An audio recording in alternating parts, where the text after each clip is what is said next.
Yeah. All right, let's do this. Good evening, everyone. Welcome. This is our special meeting of the Kent School District Board, which is held in public to comply with the Open Public Meetings Act.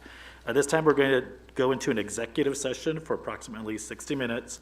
The purpose of this executive session is to evaluate the performance of a public employee and the qualifications of applicants for public employment, and discuss with legal counsel potential litigation and the legal or financial risks of a course of action. Thank you very much. We'll see you in an hour.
It is 6:10. We're calling our special meeting to order. For those joining us from afar, we had to wait a few minutes until our PC caught up with us, but here we are. And I'm going to make a few housekeeping items. Dr. Jewel Harmon, our Chief Accountability Officer, will be attending the meeting via Zoom. And now we're going to proceed on to have the Pledge of Allegiance. If you'll all please stand. And with Dr. Behringer, would you like to lead us in the pledge, please? I pledge allegiance To the flag of the United States of America and to the republic for which it stands, one nation, under God, indivisible, with liberty and justice for all. Thank you. We'll proceed on to 1.03, the roll call. And I'm going to call it the roll right now, starting with Vice President Meno. Present. Director Farah. Present. Director Clark. Present. And obviously, I'm here too, present. Okay, and again, it's 6:11, and the special meeting is called to order. I want to welcome you all to our special meeting, which is held in public to comply with the Open Public Meeting Act. We thank those of you who have come to this meeting and those who are viewing on our live stream. All right, we're on to 2.0, Board of Directors discussion and approval. And 2.01 is the ratification of Schools Out Washington Refugee School Impact Grant Award to Kent School District and the authorization of staff to enter into arrangements with community-based organizations. I'm now going to call on our superintendent, Mr. Vella. Thank you, President Hamada. I'd like to call on our General Counsel, Mr. Paul Brockvogel, who would start us off with this item. Members of the board, Madam President, Superintendent Vella, and Madam Clerk. Paul Brockvogel, General Counsel for the Kent School District. This matter comes on tonight, but first we must disclose the appearance of what could be a remote interest or a beneficial interest in a contract. As a result of that, we're going to ask, with permission of the board and Director Wally Farah, to recuse himself and step out of the room, and we can have a discussion. And the purpose of this is under 4223-040 RCW that allows a public entity to enter into a contract where one board member may have a remote interest, and so long as the qualifications are met, and in this instance they are. So I'll wait till Mr. Farah departs. And the purpose of that drama is that the guidance from MRSC is that board members with such a conflict or a potential conflict leave the room so as not to influence the vote. So with that, I wanted to give some procedural history for the record and the as well. The board may recall on October 27th, a regular board meeting, an agenda item called Schools Out Washington Refugee School Impact Grant Award to Kent School District found itself on the agenda. The board authorized that night an umbrella contract with Schools Out Washington. That organization funnels grant money from the federal government to school districts. The board also authorized the Kent School District to enter into certain arrangements with community-based organizations, or CBOs, one of which was Living Well Kent. Living Well Kent employs, unbeknownst to us at the time, Director Farah's wife, and we did not know that. So there'll be more disclosures in a minute on that. But that night, the board accepted $105,000 and in grant funds. We were lucky and fortunate to receive more grant funds. So on March 9th, 2022, there was a regular board meeting, and their agenda item was called Schools Out Washington Refugee School Impact Grant Additional Award to Kent School District. That night, we accepted $287,000 on affirmative vote of the board. But what the board did not vote on is the dissemination of those funds to the CBOs. It merely voted to accept the grant funds. Notably, at that time, Mr. Farah was on the board, whereas he was not at the time before, which authorized the conveyance of the money to Living Well Kent and the other CBOs. So at the time, it really did look like a perfunctory vote. We understand now that these CBOs have been in a contractual arrangement with the district for quite some time, so it did not raise any issue. I would also say that after that vote, a board member approached us and suggested that we look into the issue of whether there was a beneficial interest in a contract. We did so, and out of the abundance of caution, before we could provide our analysis, we stopped the check. So Living Well Kent, despite the vote of the board, did not receive and has not received those funds. The issue would be whether there's a potential violation of RCW 4223-030, which provides that no municipal officer shall beneficially be interested in a contract. There is a provision in there that suggests that supervision of such contract may also trip that prohibited activity.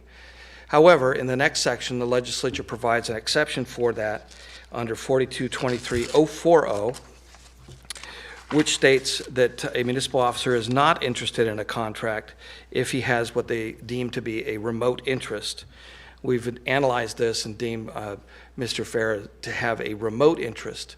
And the upshot of that is it allows this board to ratify what it has done and make sure the money can get out of our building and into the hands of where it belongs of Living Well Kent. That is why Mr. Farah has recused himself, and the board is able to do that as a result of this process in that statute. So I would just say that I think we've had a lot of time to think about this and how we got here. There are a couple reasons. The board narrative, which is not the subject of the vote on the March 9th vote, mentioned Living Well Kent, but the vote itself did not mention Living Well Kent. And the board documents upon which the vote was based did not mention Living Well Kent. And it was only after this was brought to our attention that we stopped everything, made sure that the money never got there, and that we brought it back to you. This is a good result. If we don't do it, we run the risk of some scrutiny in our audit. And more importantly, we want to keep the grant funds coming, and we want to demonstrate that we're capable and responsible and lawful in how we distribute these grant funds. So with that, that is why the motion is before you tonight, and I'd be happy to answer any questions. I have a question, just for public interest. Can you disclose the difference between a remote interest and conflict of interest? Well, the conflict of interest is sort of a misnomer, as we know. The issue is whether there is a beneficial interest in a contract held by a public official. And the argument was that because Mr. Wally Farah's wife worked at Living Well Kent, there was this, what they call a secondary beneficiary, potentially. Now, mind you, there is no particular case that we've identified on point on this, but in the abundance of caution, we thought, man, somebody could make that argument, make that leap, and we wanted to fix it. So it was section 030, but then we skipped to 040, and it provides the exception to 030. And it does fit squarely within that exception. Okay, I'm just thinking for the public who are like, well, that's a conflict of interest, and they don't necessarily know what that means. That's why I wanted you to kind of explain that, so we have what that means. Sure. I think people think of the conflict of interest as sort of a concept, but in Washington State, they have specific things you can't do, and this is the applicable law, and it's not necessarily this generic idea of a conflict of interest. And put yourself in a small town. If it was too strictly applied, the board would have a very difficult time entering into contracts with vendors and so forth. So the legislature, in its wisdom, provided this exception, and we're here to take advantage of it. And then that aligns with our policies, right, that talk about conflict of interest in our policies? That's correct. In policy 1610, there's an exception. It says, except as otherwise allowed in Title 4023. So they reiterate this prohibited sort of contract, but then they said, but if you've got exceptions that are in 4223, we can avail ourselves of those exceptions. And so that was this board doing that, so that was smart. Further questions? Seeing none, thank you very Thank much, you. Mr. Bravo. We really get into a lot of legal stuff here, didn't we? and we're learning and growing. And at this time, I'd like to call for a motion to ratify the board's previous acceptance of funds in connection with the Schools Out Washington Refugee School Impact Grant, and delegate to the staff the authority and discretion to enter into arrangements with qualifying community-based organizations for lawful use of those grant funds. I move to ratify the board's previous acceptance of funds in connection with the Schools Out Washington Refugee School Impact Grant and delegate to staff the authority and discretion to enter into arrangements with qualifying community-based organizations for lawful use of those grant funds. I will second for conversation. All right, discussion. If I can, first of all, these community-based organizations that we're contracting with are providing services that are not provided by the Kent School District, hence the outside connection. But if you will simply consider who they are serving. Now remember, the grantee is Washington Refugee School Impact Grant, which implies, of course, you're aiming these as support as an organization for refugee children. Now, I've been at the Living Will site, and so in effect, I always find it not a little bit intriguing when you're hiring interpreters that speak Somali, Afghani, and I think Arabic was the third one that they were using with preschoolers to get them oriented into the materials that we use with preschoolers to get them into the mode of working through an organized school system. The result is, as far as I'm concerned, that's money very well spent. I mean, the bottom line is, if kids don't come in ready to learn by the time they enter kindergarten, you start a process and you have to have a support mechanism to move forward with that child's education. And in this particular case, obviously, there is a major adjustment already within the household of the adults in the household, obviously struggling on how to cope with an entire new scenario to live their lives in. So I find this money very well spent, and again, this is not a startup. This is something that's been around. So it's something that we recognize does a good job, and I would like to see us continue in that vein. My only additional comment, while I agree the funds need to be done, is I think we need to overall look at our community-based organizations that we work with and see if they align with the values and things that we do. And I agree that Living Will Kent does do that, and these funds should be spent doing the work that they're doing. But ultimately, I know I talked about at our last meeting, like some of the CBOs don't align with our values, and I think that we need to relook at like our whole process as we look at CBOs, so we can see if there's any remote interests or conflict of interest or whatever we're going to call it, to make sure that the organizations that are working with us are going to meet our values and do the work that we're going to do. And I know at our last meeting, I was very concerned about one of our organizations who is anti-LGBT, but they do great work in our community. Their parent organization is very anti-gay, and I don't think those are our values, and we should be working with organizations like that. But the group that does the work is amazing. They do amazing things, but I don't like the parent company. And so we have to look at ultimately, like, what's the greater value for us and what organizations are going to do to support our students. But as an aside, like, I think we would have caught this if we would have looked at our CBOs and looked at who's working there. Are they related to anyone in the district at all? And then we can kind of look at it with scrutiny before we enter any contracts, so we don't have to do something like this again. So that's what I would just recommend as we move forward. Well, I'd just like to, first of all,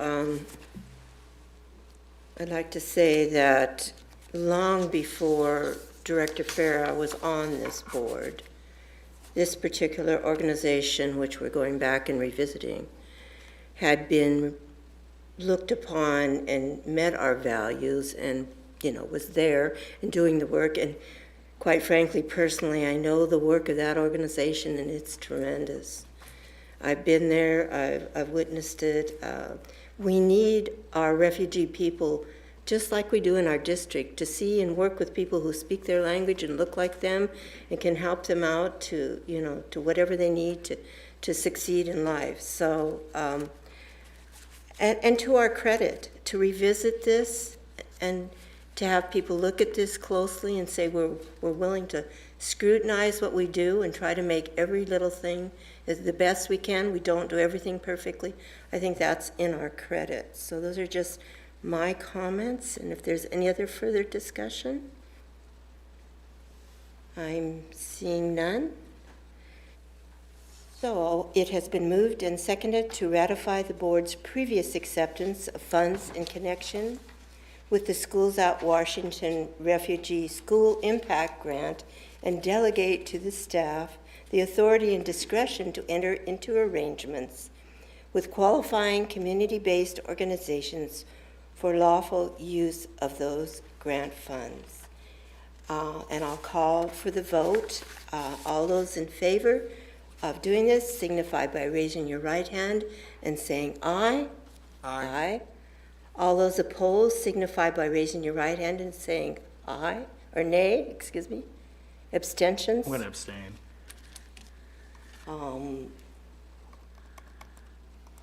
Does the motion carry, Mr. Brockville, with 2 votes? I need your help, please. Yes, the motion carries under Robert's rules. The majority of the vote controls of a quorum, so the motion does carry 2-1. Thank you very much for your help with that. Again, I'm not a lawyer. I'm learning everything, and I'm just double checking, so I try to get it right. Okay. All right, we're on to 2.02. We need to get Director Farrow.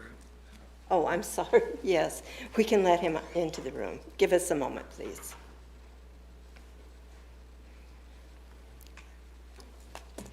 Thanks for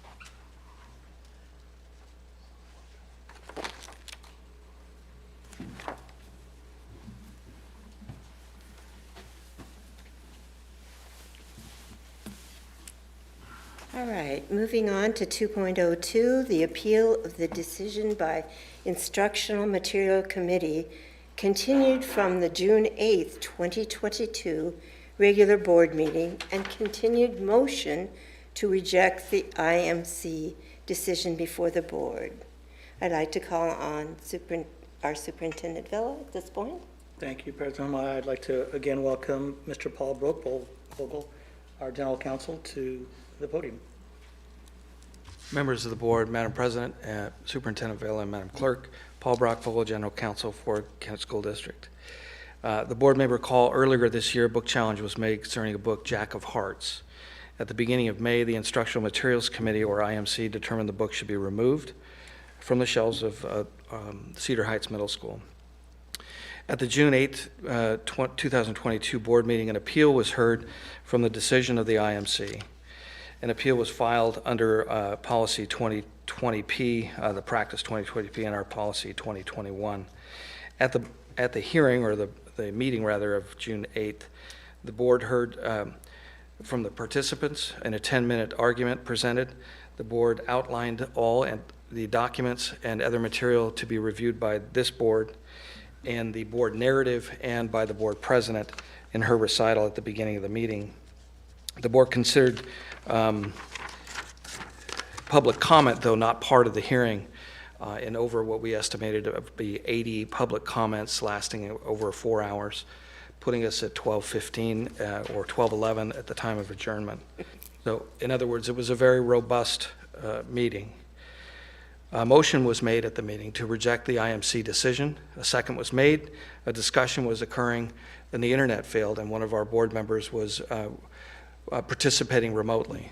The board tabled the motion until a date certain. We established that date as today. And the matter comes back before the board for a motion to take from the table the motion to reject the decision by the Instructional Materials Committee from June 8th, 2022 board meeting. In doing so, the original motion to reject the IMC decision is back before the board for further action upon that motion's passing. I'd be happy to answer any questions. Questions? Thank you. Thank you very much, Mr. Thank you, Mr. Brockville. Brockvogel. All right, at this time, I will call for a motion to take from the table the motion to reject the decision by the Instructional Material Committee from the June 8th, 2022 meeting. I move to take from the table the motion to reject the decision by the Instructional Materials Committee, the IMC, from the June 8th, 2022 meeting. Second. Discussion.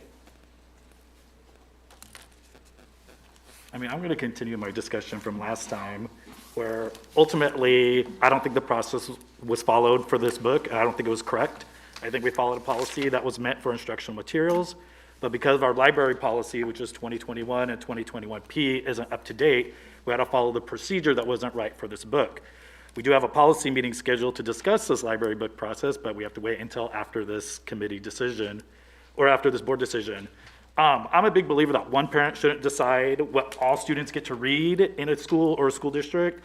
Books should be available to all students, and parents and families should talk to their students about their own values and beliefs if they don't want their child reading specific books. And I think it's ultimately unfair for one parent to try to appeal that we remove books from the district because their own opinion, they don't like it. I think that takes away from students and families that have beliefs and that want to read those books. Also, like, our focus was supposed to be on the appeal process, and I feel like that at the debate, the debate wasn't focused on the procedure of the IMC, and I was very annoyed by that. I felt like Mr. Downey talked about the process, and I felt like Ms. Alsop just made attacks and unfounded comments and accusations, which I don't think followed the process that we were supposed to discuss. Madam, So, I'm sorry, Director Beno. I don't believe the board has voted on the motion to take from the table. Yeah, we need to do that first. I'm sorry, I didn't mean It's to. okay. Just a point of order. And Thank you very much. thank you. Okay, back to the original, I'm going to repeat that again. It has been moved and seconded to take from the table the motion to reject the decision by the Instructional Material Committee from the June 8th, 2022 meeting. All those in favor signify by raising your right hand and saying aye. Aye. All those opposed signify by raising your right hand and saying nay. Abstentions, the motion carries. My bad, I think I jumped the gun there a little bit. But I mean, I'm not going to repeat my comments, but so at this point, you are back into a motion to reject the IMC decision automatically. I know it's sort of weird, but I'm sorry. It is a little confusing. Also, keep All this in right. mind. So it's on the table right now, correct? The original motion. So now we can have a discussion on that. And we need to hear. And did you want to finish? I just had one last statement about, I don't believe in banning, removing, or censoring books just because one person's against it because they're queer or LGBTQ. So I think that we just need to ultimately, if we're going to really care about equity and inclusivity, that all voices and opinions need to be included, even if we don't like one book's content. That's all I have. And we, at our last meeting, because Director Farah had connection problems, he didn't get to discuss. So I'm now going to call on Director Farah. Would you like to call on your opinion of the motion? I have no opinion. All right. Okay, and again, I did not get to make my comments, so we were going to do that tonight.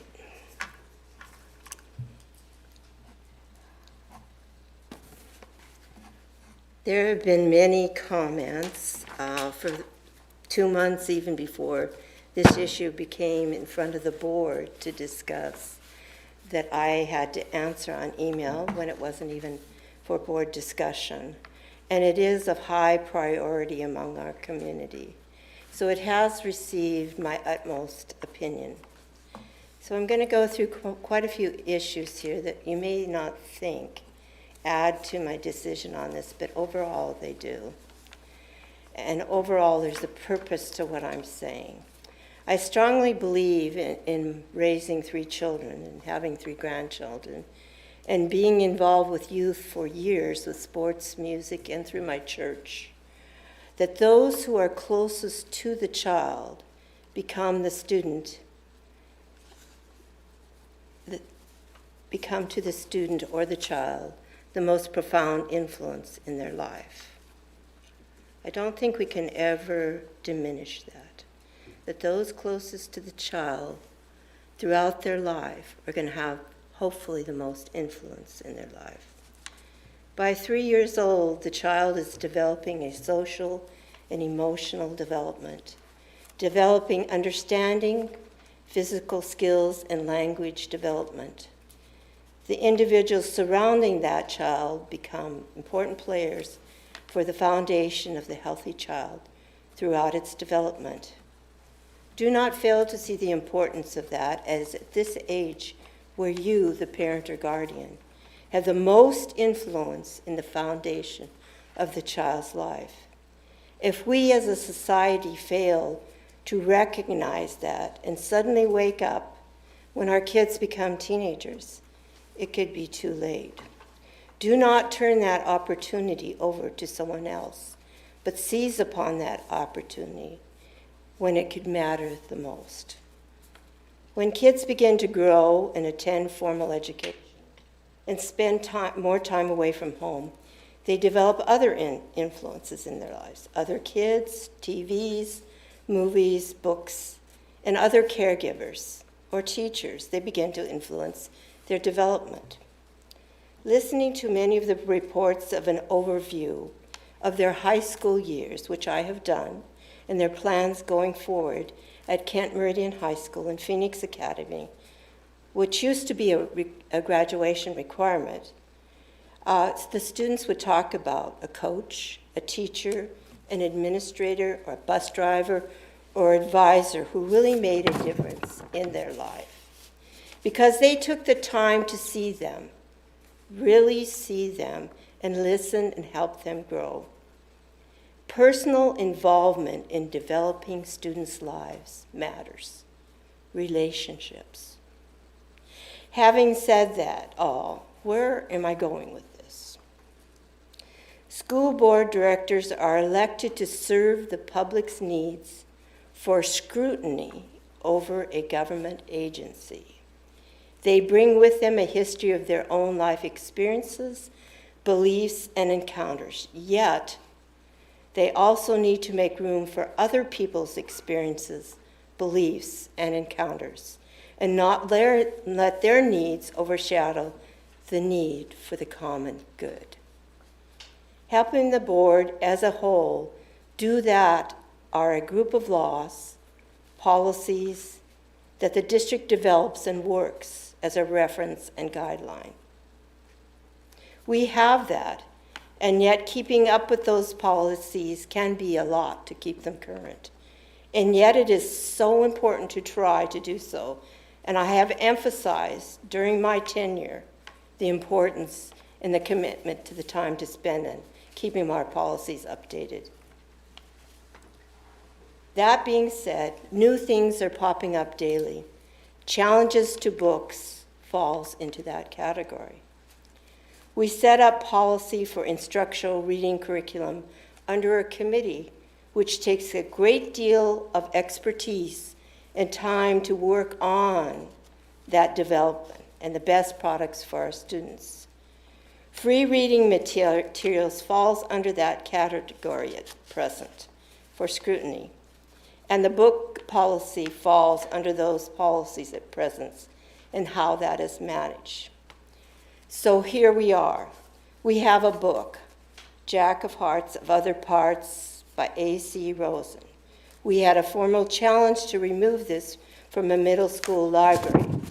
It was reviewed by our Instructional Materials Committee for content and appropriateness of age, place, and overall standards for middle schoolers. Thank you for all those dedicated individuals who serve way beyond this book in your service. And I do respect each and one of you for your thoughts and your work on this issue. That committee overwhelmingly felt the book was not appropriate for middle schoolers, but had merit to be placed in the high school level. It appears to me that because this was our first book challenge on free reading, we, as a board, need to take closer look at more clarity on how free reading or controversial books or curriculum are looked at. To me, it is a different challenge than everyday curriculum work. In addition, we need to work harder to recruit the proper fulfillment of that committee with parents, students, and individuals of expertise in those areas. But because we have a new challenge at present, we must deal with what we had in place. There is always room to tweak or improve what we do. That is what intelligent, hardworking educators and education should be all about. I studied the committee's rubric on analyzing the book. It did follow our middle school standards of healthcare curriculum. It did have a theme or a message beyond the provocative parts that could speak to individual students looking and needing that information, and it is free reading. It did contain profanity. It did describe sexual activity of high school students. I found the liberal parenting in this book of a single doctor, mom, extremely not what I would personally choose to be as a parent. I found the use of drugs troubling, but it happens in all our high schools. I found the intimidation and bullying of a young high school student troubling, yet it happens in a lot of our high schools. I found the loyalty of Jack's friends encouraging. I found his resiliency to go on and find answers, a good message to many of our students to never quit. Yet here we are, deciding falls to 4 individuals. 4 individuals with quite diverse backgrounds. We are in times where schools and teachers have taken on so much more responsibility and blame for how our kids turn out. Is this good? I don't really know, but we are here. Similar situations in the courts have ruled that books in school libraries are and fall under freedom of speech, parts of our very own Constitution. The board has been put on notice that if our decision falls in a certain way, individuals will pursue taking this decision to the courts. Am I intimidated by that? Not really. Yet, as a board director, I am charged with making sure this district is spending its money in a most fiscally responsible manner. Spending tons of money in the courts, to me, makes no sense. Yet, we have several of our students who may need to read or learn about the contents of this book regarding Jack's experiences. Yet, our value words in this district are equity, excellence, community. They only develop meaning if we put them into action. Yet, we need to demonstrate that equity means equity in our hallways, on our playgrounds, in our classroom. It just doesn't lie in a book. I love kids, not for what I want them to be or what our society dictates they be, but simply because they are. And that concludes my remarks. And now I will. Madam Chair, Yes, since Joe got to restate his case, okay. I entered the teaching staff of this school district back in 1982. At that time, one of my colleagues was serving on the instructional materials committee. And so it's been around for a very long time, and its purpose is to review materials, to basically look and see whether they work with the age groups assigned and whether they support what the school district is trying to teach. As a consequence, I am struck with the fact that we're not actually, how do I say, recognizing the hard work of this committee and the fact that it was made up of a wide-ranging group of professionals that deal specifically with age groups and their particular needs and nuances. And the result is they did their job.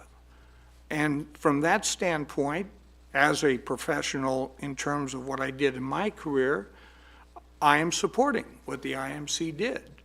I think that's the way we should handle these things. I think that, yes, we certainly should have that conversation about what should be the total makeup of the committee, but let's not downplay that these were professionals and they did make a judgment and they passed on it.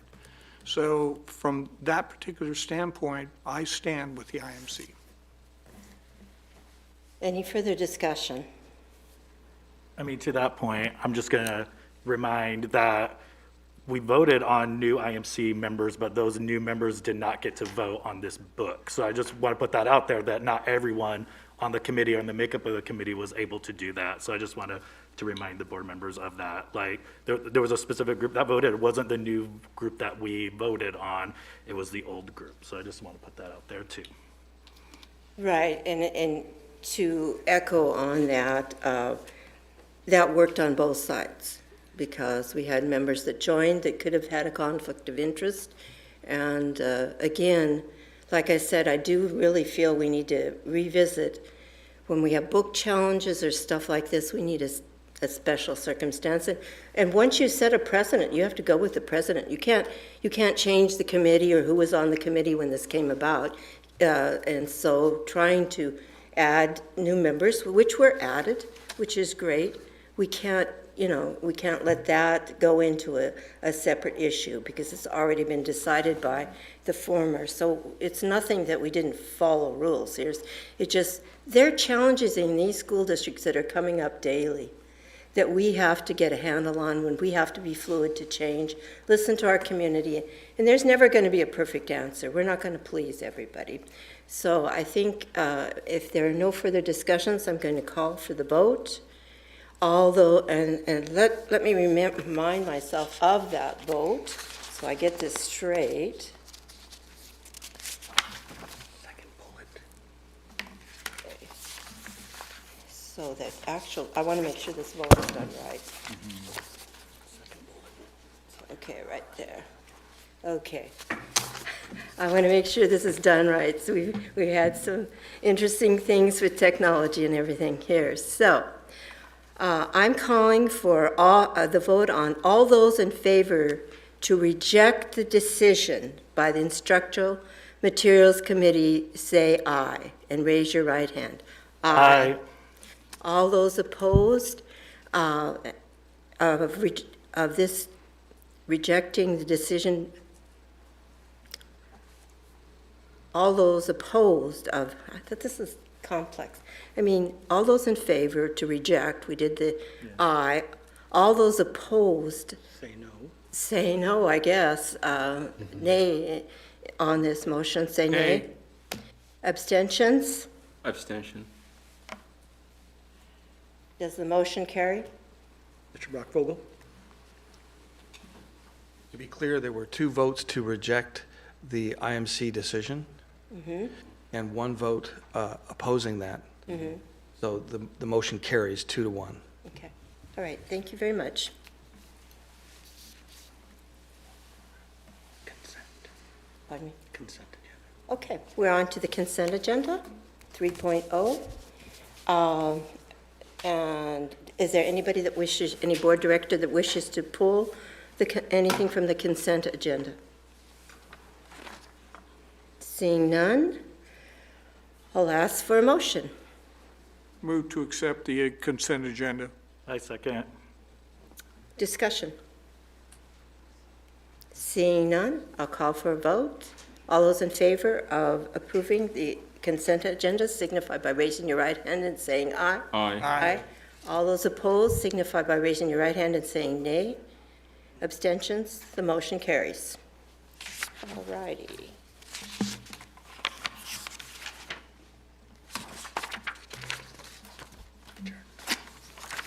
All right, it looks like we are at 6:51.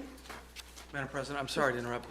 Was that last motion on the agenda, published on the agenda, the supplemental Yes, agenda? yes, it The is. original agenda? Yes. Okay, Yes. thank you, sorry. Yep. Okay, all right, at 6:51, we are adjourned. Thank you, everyone, for being here. Yeah, typically it's done in there, and that's why Randy said, oh my God, we forgot to say it. But it was on the original.